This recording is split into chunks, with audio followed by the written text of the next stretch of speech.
दीनदयाल उपाध्याय गोरखपुर विश्वविद्यालय के हीरक जयंती कार्यक्रम के अवसर पर आयोजित आज के इस समारोह में विश्वविद्यालय के कुलपति प्रोफेसर पूनम टंडन जी, माननीय सांसद श्री रविकिशन जी, महापौर डॉक्टर मंगलेश श्रीवास्तव जी, माननीय विधायक श्री विपिन सिंह जी, विधान परिषद सदस्य डॉक्टर धर्मेंद्र सिंह जी, प्रमुख सचिव उच्च शिक्षा श्री MP अग्रवाल जी,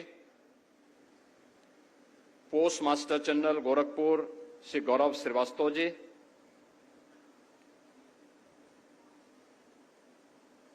प्रतिकुलपति दीनदयाल उपाध्याय गोरखपुर विश्वविद्यालय प्रोफेसर शांतनु रस्तोगी जी, हीरक जयंती आयोजन समिति के संयोजक professor Nandita Singh ji, professor Harsh Kumar Sinha ji, professor Nikhil Kant Shukla ji, विश्वविद्यालय के पुरातन छात्र, महानगर के सभी विशिष्ट महानुभाव, विश्वविद्यालय के आचार्यगण और प्यारे छात्र छात्राएं,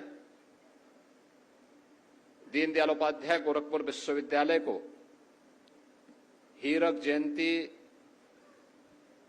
समारोह के अवसर पर मैं प्रदेश सरकार की ओर से और प्रदेशवासियों की ओर से हृदय से बधाई देता हूं। आप सबके प्रति मैं अपनी शुभकामनाएं भी व्यक्त करता हूं।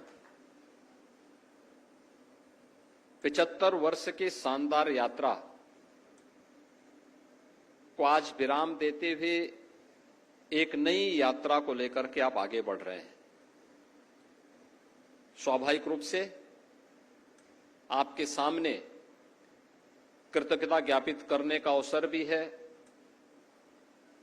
स्मरण करने, उन स्मृतियों को ताजा करने का अवसर भी है और आगामी 25 वर्ष की कार्य योजना को बनाने का भी एक अवसर आप सबके सामने है। और मुझे अच्छा लगा कि जब हम हीरक जयंती समारोह के इस आयोजन के साथ जुड़े हुए हैं तो विश्वविद्यालय के कुछ आचार्यों को, पुरातन छात्रों को विश्वविद्यालय ने स्मरण किया, उनका सम्मान किया।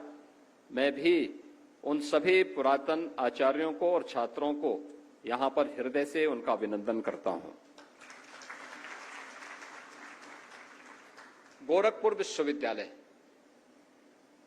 1 मई 1950 को उत्तर प्रदेश के तत्कालीन मुख्यमंत्री पंडित गोविंद बल्लभ पंत जी के द्वारा इसकी भूमि पूजन और शिलान्यास का कार्यक्रम संपन्न हुआ था। याद करिए, 24 जनवरी 1950 को उत्तर प्रदेश का नोटिफिकेशन जारी होता है। 26 जनवरी 1950 को भारत अपना संविधान लागू करता है और भारत के संविधान लागू होने के बाद आजाद भारत का ये पहला विश्वविद्यालय गोरखपुर में स्थापित होता है। लेकिन ये यात्रा अचानक प्रारंभ नहीं हुई। विश्वविद्यालय गोरखपुर में हो, यह देश आजाद होते समय यह भाव सबके सामने आया। गोरखपुर के कुछ मानदंड थे,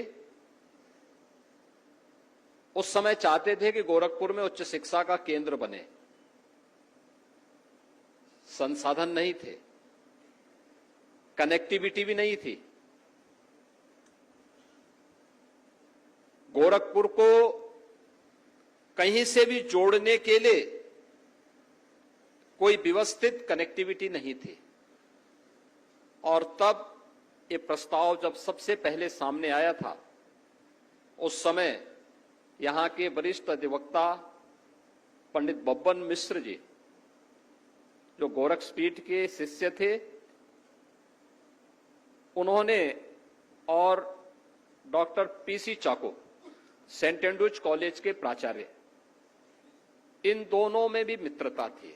इन दोनों ने चर्चा की कि कैसे विश्वविद्यालय की स्थापना होनी हो, इसके लिए कुछ चर्चा आगे बढ़ाया जाए। तो ये दोनों लोग महंत दिग्विजय नाथ जी महाराज के पास गए कि देश आजाद हो गया है, स्वतंत्र भारत के लिए यहां पर अगर विश्वविद्यालय की हम मांग करेंगे तो हो सकता विश्वविद्यालय की स्थापना हो जाए। तो महंत दिग्विजय नाथ जी महाराज का स्वतंत्रता संग्राम आंदोलन के साथ जुड़ाव होने के नाते और गोरखपीठ का एक गेस्ट हाउस रानीखेत में होने के नाते पंडित गोविंद बल्लभ पंत जी के साथ उनके बहुत निकट के संबंध थे। तो यह तय हुआ कि एक समिति गोरखपुर से चल करके मुख्यमंत्री से मिले, उनके सामने प्रस्ताव रखे और फिर गोरखपुर से एक समिति आजाद होते ही, जब उस समय के प्रीमियर के रूप में, जो मुख्यमंत्री के रूप में ही जिनका दायित्व था, वो कार्य कर रहे थे, पंडित गोविंद बल्लभ पंत, तो पंत जी के पास जाते हैं। तो पंत जी ने कहा, देखो पैसा है नहीं, पैसा नहीं है, मेरठ से भी मांग हो रही है विश्वविद्यालय स्थापना की, अन्य जगहों से भी मांग आ रही है, लेकिन राज्य सरकार के पास इस समय पैसा नहीं है कि हम कोई विश्वविद्यालय बना सकें। हां, अगर उस क्षेत्र के लोग मिलकर के चंदा इकट्ठा करके कुछ पूंजी इकट्ठा कर सकें तो हम गोरखपुर एक विश्वविद्यालय स्थापना की बात को आगे बढ़ा सकते हैं। और तब यहां पर चर्चा हुई वैल्यूएशन के बारे में कि कितना पैसा चाहिए, तो लगभग 50 लाख रुपए की पूंजी चाहिए थी, जिसमें विश्वविद्यालय की स्थापना के लिए प्रदेश सरकार उसमें अपनी सहमति देती। इतनी पूंजी किसी के पास नहीं थी। कैसे होगा, ये कार्यक्रम कैसे बने? इस कार्यक्रम को आगे बढ़ाने के लिए जब चर्चा चली तो फिर ये बात हुई कि वैल्यूएशन हो। 2 कॉलेज गोरखपुर में चलते थे, गोरखपीठ की ओर से संचालित महाराणा प्रताप शिक्षा परिषद से महाराणा प्रताप कॉलेज, और चर्च के द्वारा संचालित होता था सेंट एंड्रूज कॉलेज।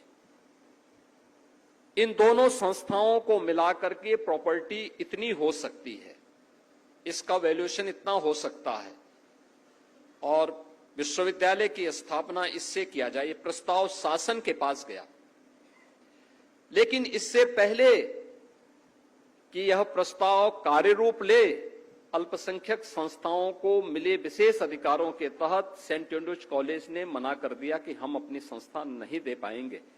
अब विश्वविद्यालय का जो मामला था वो अधर में फिट लटका। फिर ये बात आगे बढ़ी, और जब आगे बढ़ी फिर मंदिर से कहा गया क्या हो सकता है। मंदिर ने फिर एक नए कॉलेज की स्थापना की। महाराणा प्रताप शिक्षा परिषद से जुड़े हुए थे सर सुरेंद्र सिंह मजीठिया, सरदार नगर में एक चीनी मिल का संचालन करते थे, बड़े लोकप्रिय समाजसेवी थे और अनेक कार्यक्रमों के साथ यहां पर गोरखपुर और पूर्वी उत्तर प्रदेश में उनका योगदान होता था। उनको जोड़ा गया, भाई जी को जोड़ा गया, और फिर एक समिति गठित होती है जिसमें डॉक्टर केएन लाहिड़ी भी थे, जो गोरखपुर के पहले चिकित्सकों में माने जाते हैं। मकसूदन दास जी थे, जो गोरखपुर के प्रमुख रईस थे।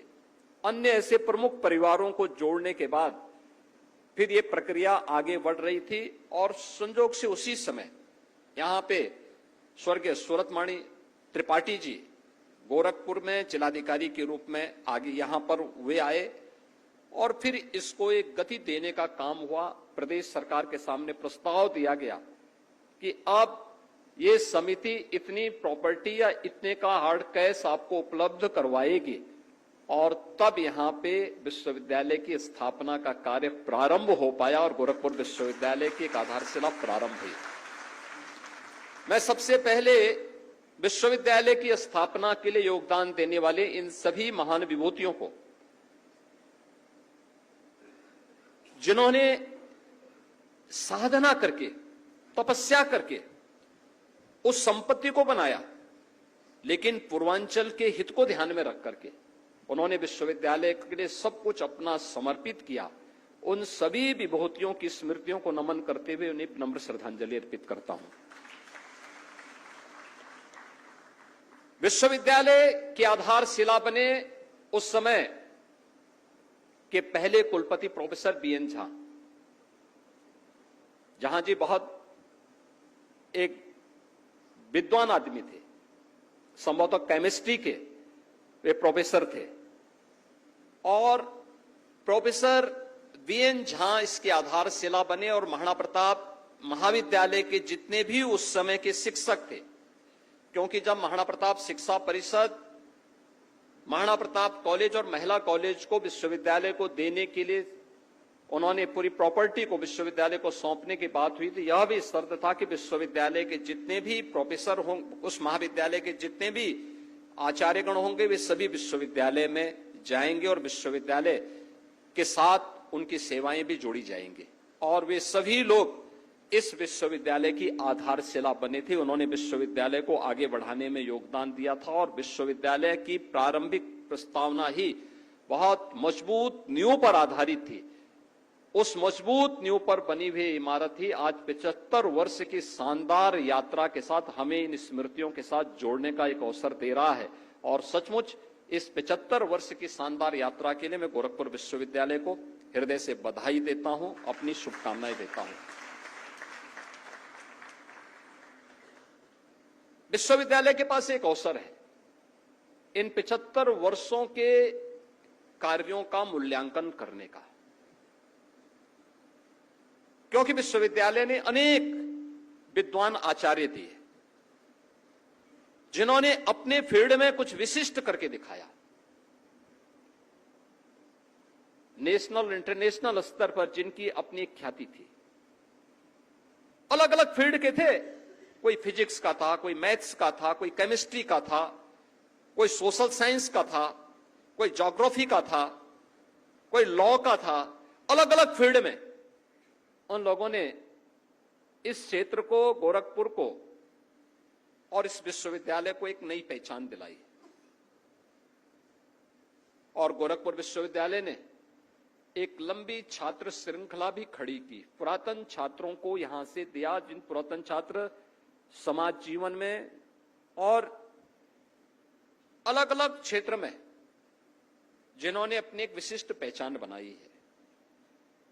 विश्वविद्यालय के पास एक अवसर है, हीरक जयंती वर्ष के अवसर पर अपने सभी पुरातन छात्रों को, अलग अलग वर्षों के छात्रों को एकत्र करने का एक अवसर होगा। क्योंकि 75 वर्ष की यात्रा है तो स्वाभाविक रूप से 75 वर्ष पहले जो लोग आए होंगे उनमें से बहुत सारे लोग नहीं होंगे, लेकिन बाद के वर्ष के बहुत सारे छात्रों की उपस्थिति अलग अलग फील्ड में होगी। बहुत सारे पुरातन छात्रों में देख रहा हूं, डॉक्टर बिभ्राट चंद्र कौशिक तो यहीं के छात्र हैं। यहां छात्र संघ के महामंत्री भी थे, अध्यक्ष भी थे और इस समय प्रोफेसर हैं। अभी रिटायर तो नहीं हुए, अभी हैं, अभी उनकी सेवाएं हैं, अभी सेवा दे रहे हैं, लेकिन वे भी अवकाश ग्रहण करने वाले हैं कुछ ही महीनों के बाद। डॉक्टर संजीव गुप्ता यहीं के छात्र होंगे, इस समय कुलपति है। लोकनायक चंद्रशेखर विश्वविद्यालय बलिया के कुलपति हैं। इसी विश्वविद्यालय के प्राध्यापक प्रोफेसर के रूप में उन्होंने अपनी सेवाएं दी हैं। ऐसे ही अलग अलग क्षेत्रों में जिन लोगों ने अपना योगदान दिया है, ऐसे विशिष्ट जन आज भी मौजूद हैं और उनको बुलवा करके पुराने जितने भी, डॉक्टर धर्मेंद्र सिंह इसी विश्वविद्यालय के छात्र हैं। मैथ से उन्होंने पीएचडी यहीं से की, एमएससी यहीं से की, बीएससी यहीं से की। वे सब यहीं से, आप तो खैर मेडिकल के थे।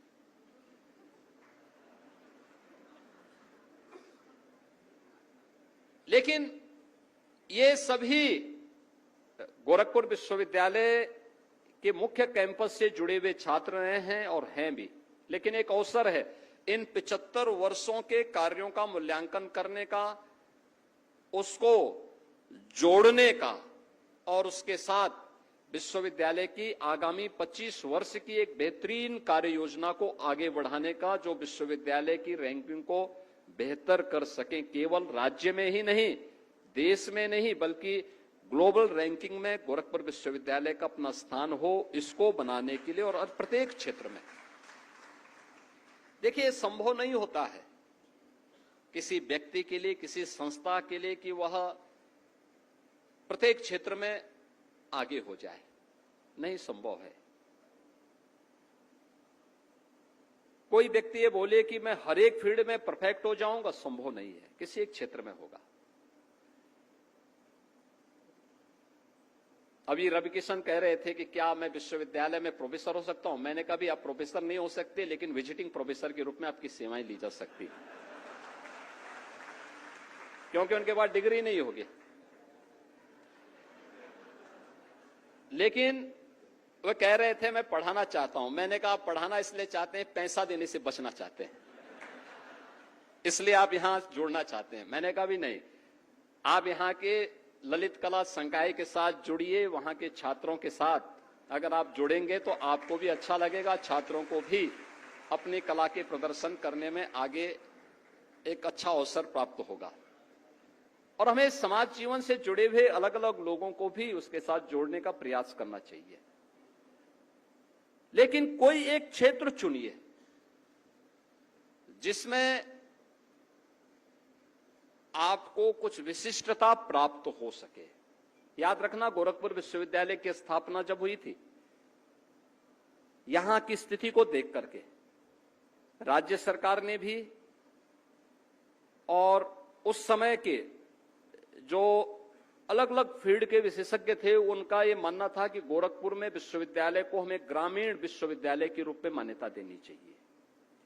ग्रामीण विकास की अवधारणा को कैसे आगे बढ़ाया जा सकता है, इस क्षेत्र के विकास को आगे बढ़ाने में विश्वविद्यालय किस किस भूमिका के साथ कार्य कर सकता है।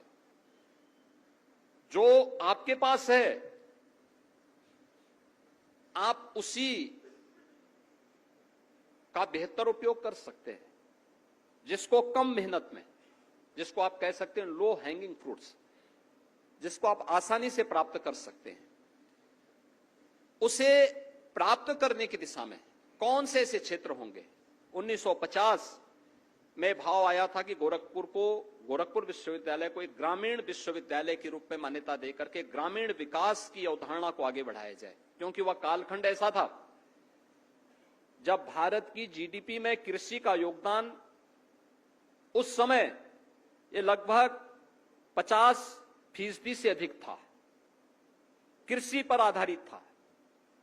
पूरे देश के अंदर इस प्रकार की स्थितियां थी, देश के सामने चैलेंज थे, टेक्नोलॉजी का कोई नाम लेने वाला नहीं था, कनेक्टिविटी नहीं थी, बुनियादी सुविधाएं नहीं थी। उन स्थितियों में यहां के बारे में बात आई थी कि कैसे इसको आगे बढ़ाया जा सकता है। अब याद करिए ना, गोरखपुर की कनेक्टिविटी की स्थिति क्या थी। राजघाट में जो पुराना पुल है वो नहीं था, वो तो 1964 में बना है, यानी उससे पहले गोरखपुर में आने के लिए पेंटून था या नाव से लोग आते थे। अनुमान करिए नाव से कितने लोग आते रहे होंगे, कल्पना करिए। यानी कम आवागमन था। आप वाराणसी भी नहीं जा सकते थे क्योंकि बीच में तो राप्ती नदी है, और लखनऊ जाने का तो सवाल ही नहीं होता है क्योंकि राप्ती नदी थी ही। तो कनेक्टिविटी नहीं थी। रेलवे आ चुकी थी, रेलवे जरूर आती थी लेकिन छोटी लाइन थी, मीटर गेज था। उद्योग के नाम पे चीनी मिलें थी, चीनी मिलें भी कम क्षमता की थी, उत्पादन इतना अच्छा नहीं हो पाता था। क्योंकि लोगों के पास सिंचाई के साधन भी कम थे, बिजली नहीं थी, कम थी। उस समय केरोसिन या डीजल की संभावना भी ना के बराबर था, बहुत कम मिल पाता था। अन्य संसाधन भी नहीं थे, क्योंकि इनके लिए कनेक्टिविटी बहुत आवश्यक है। कोई केरोसिन जमीन के नीचे से तो निकलेगा नहीं, यहां पे डीजल या पेट्रोल जमीन के नीचे से तो निकलेगा नहीं। इन सभी के लिए उस समय के भाव के अनुरूप यह था कि एक विश्वविद्यालय ऐसा बनाया जाए जो ग्रामीण विकास में अपना योगदान दे सके। लेकिन धीरे धीरे करके गोरखपुर में उस समय के आचार्यों ने मेहनत किया, परिश्रम किया, एक सुदृढ़ नींव खड़ी की और विश्वविद्यालय गोरखपुर विश्वविद्यालय के रूप में अपनी एक शानदार यात्रा के साथ आगे बढ़ा।